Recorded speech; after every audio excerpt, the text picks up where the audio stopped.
Now we are going to learn how to use the polite form in Spanish.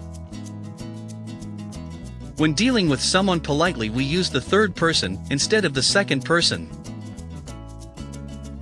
¿Cómo está? ¿Quiere una habitación individual o doble? ¿En qué puedo ayudarle?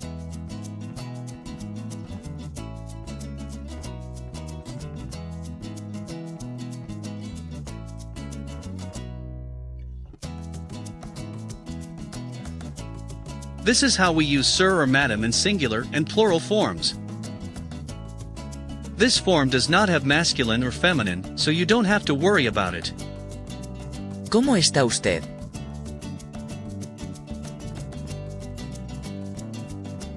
¿Cómo están ustedes? ¿Quiere usted algo más?